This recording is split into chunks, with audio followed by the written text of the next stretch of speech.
What's up guys, how are you all doing today?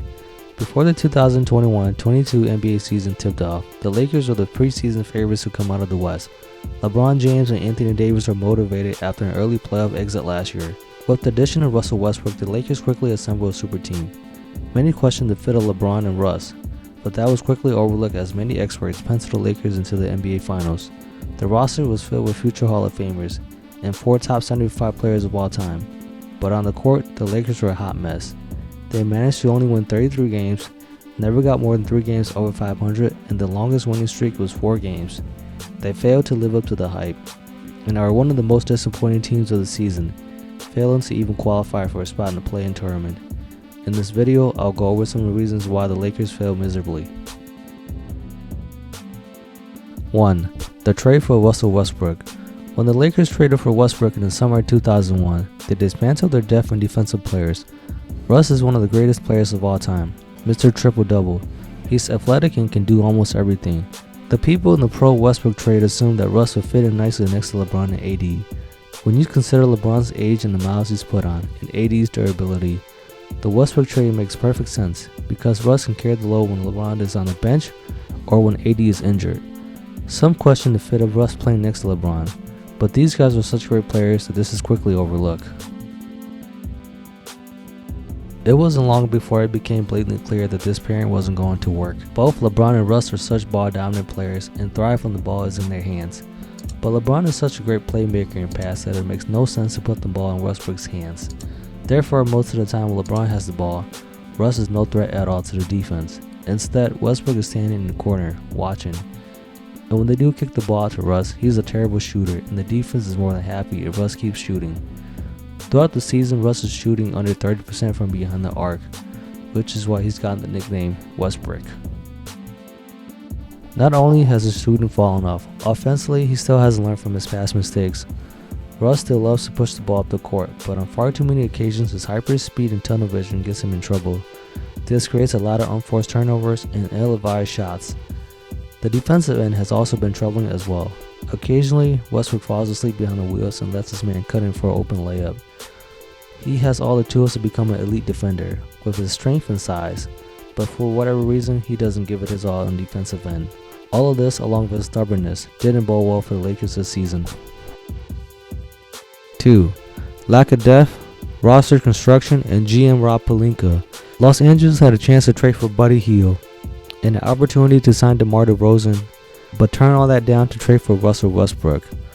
When the Lakers traded for Westbrook, they lost Kentavious Caldwell-Pope, Kyle Kuzma, 2 guys who played a significant role in the championship season, and Montrezl Harrell. With the addition of Russ, the Lakers had 3 max players, making it hard to sign any free agents, and therefore the Lakers rounded up the roster with veterans playing for the minimum. Los Angeles did have the ability to go over the cap to re-sign their players, but at that point they were so far into a luxury tax after signing Taylor Horton Tucker that they essentially let Alex Caruso walk away. Caruso was a dynamic defensive player and was a huge part why the Lakers were so good defensively just a few years ago. Caruso isn't anything special, but what he brings to the table is exactly what LA needed. Russ is a far superior player than KCP, Kuzma, and Caruso, but what they bring to the table are things that can't be measured, and quite simply, they fit much better. 3. Frank Vogel.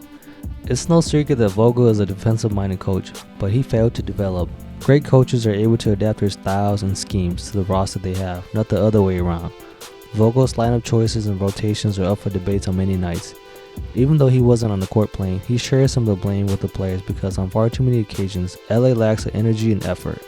To be frank, he lost the locker room and players stopped playing for him, and because of this, Vogel was fired immediately after the season ended. Going 100% should be a baseline for every player, but Vogel failed to get the buy-in from his players.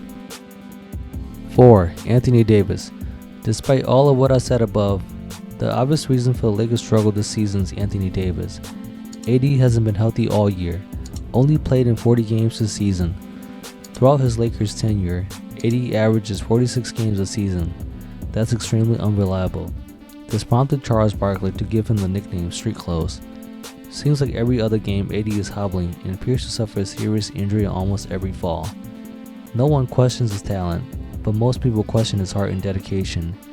Is it the lack of conditioning and preparation in the offseason that's causing these nagging injuries year in and year out? Remember just a couple years ago there was a real debate as to who was better, Giannis or AD?